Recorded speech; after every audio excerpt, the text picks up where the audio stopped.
A millionaire man hears a homeless boy say, "Your baby is still alive." What happens next leaves him in shock. The bright White House stood silent at the end of the long driveway. Once, it had been full of laughter, of life, but today the only sound was the soft creak of the wooden porch steps. As Alexander Porter sank down onto them, shoulders hunched, hands trembling. He wore a crisp light pink shirt and black trousers, but his eyes were hollow, sunken with grief. He hadn't slept in days. Before him, on the porch, rested a small, gleaming wooden coffin, open. Inside, swaddled in a pale blanket, lay the tiny body of his newborn son. The child that should have saved him, the child that had cost him everything. Alexander was only 33, but already a self-made millionaire. In just a few short years, he had built one of the largest real estate firms in the city. But none of that mattered to him anymore. Not now. 3 days ago, his beautiful wife Clara had gone into labor. It was supposed to be the happiest day of their lives. They had waited years for this child. After 2 miscarriages and endless tears, this was finally going to be their miracle. But something went wrong. Severe complications during the delivery. A desperate scramble in the operating room. Alexander had been pacing the hospital hallway when the doctor came out. The look on his face was enough. "I'm so sorry, Mr. Porter," the doctor said quietly. "Your wife didn't make it." The words shattered him. His knees buckled. The hallway spun. "And the baby?" he had choked out. The doctor hesitated, then shook his head. "He was born, but only for a few moments. We did everything we could." In an instant, Alexander's life had been ripped apart. Wife, child, gone. He couldn't think, couldn't breathe. The funeral arrangements were made in a day. He couldn't bear the thought of a cold funeral home or strangers handling his son's body. "I want him here," he told the staff. "At home. One last time." Now, on the porch where Clara had once rocked in the evenings, their child lay in a tiny coffin. Alexander sat motionless, staring at the small, still form. His world had crumbled. What was the point of the business deals, the properties, the millions? Without Clara, without the child they had dreamed of, it was all meaningless. He ran a hand over his face. His eyes burned from the tears.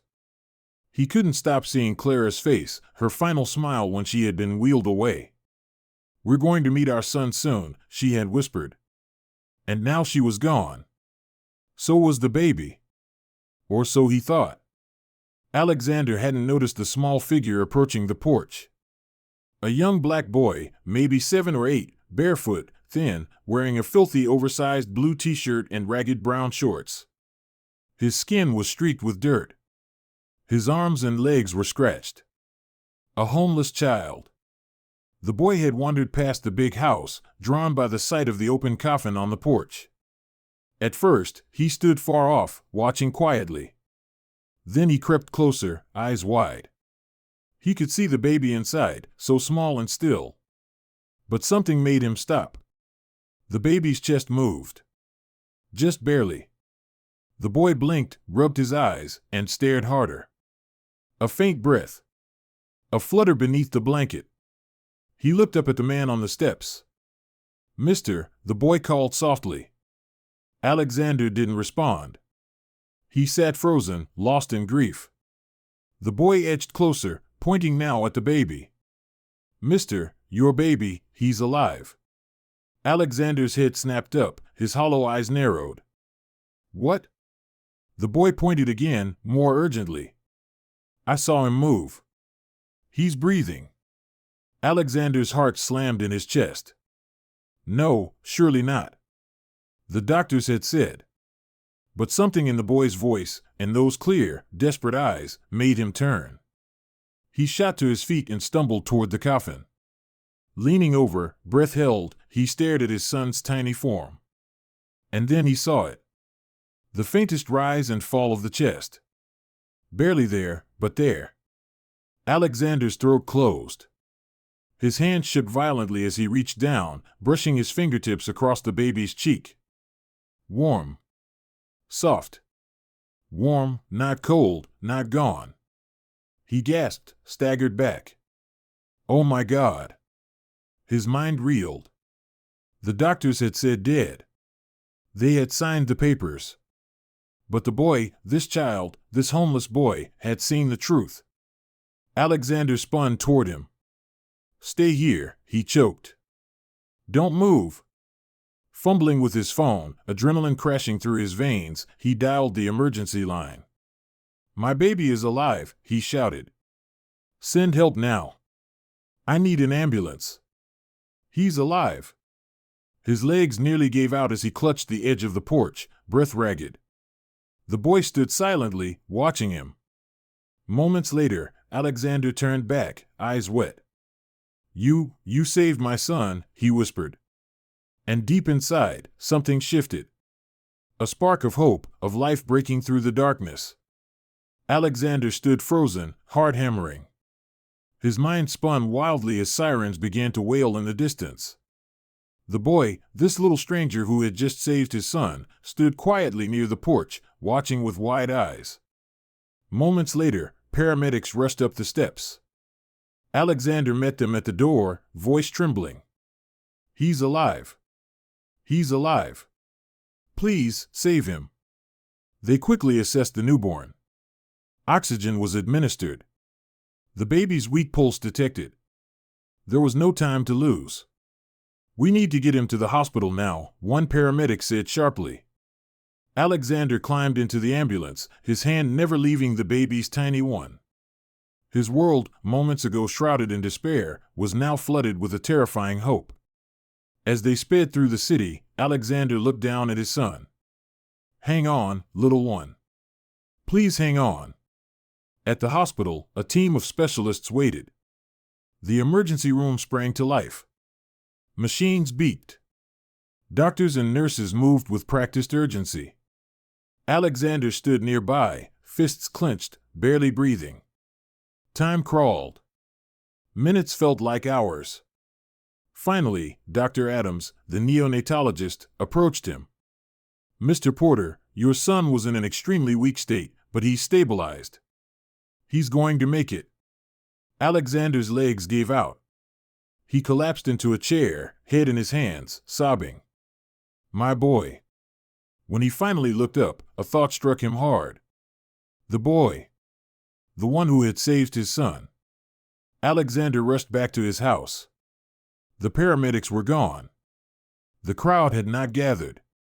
But the homeless boy was still there, sitting quietly on the porch steps. Alexander knelt before him. What's your name? He asked softly. Eli, the boy whispered. Eli, how did you know? Alexander asked, voice thick with emotion. I saw him move, Eli said simply. I've seen babies before. I knew he wasn't gone. Tears filled Alexander's eyes again. He looked at the boy, thin, barefoot, clothes torn, dirt smudged across his face, and something inside him broke. Where's your family, Eli? The boy looked down. Don't have one. I sleep out here sometimes. People don't notice me. Alexander's throat tightened. This boy, ignored by the world, forgotten, and yet, he had saved his son's life. You saved him, Alexander said quietly. I can never repay you, but I can make sure you're never alone again. He stood and offered his hand. Come with me. Eli stared for a moment, unsure. Then slowly, he reached out and took the man's hand. That night, after speaking to the authorities and child services, Alexander brought Eli home. A warm meal, a hot bath, clean clothes, things Eli hadn't had in longer than he could remember. The next morning, Alexander returned to the hospital. His son, whom he named Benjamin, was recovering well. He held the tiny boy close to his heart, tears falling freely. You're here because of him, Alexander whispered. Later that day, he sat with Eli in the hospital room. I want you to stay with us, Eli. If you'll let me. The boy looked up, eyes shining with hope. You mean live here? Yes, Alexander said firmly. You saved my son. You saved me. You deserve a family. Over the weeks that followed, Alexander completed the legal process. He formally adopted Eli. The man who had lost everything now had not only his son, but a second child, one who had reminded him of hope. Together, they healed. Together, they rebuilt. And in time, whenever asked about that day, Alexander would simply smile and say, "It was a little boy, a homeless boy, who gave me back my life."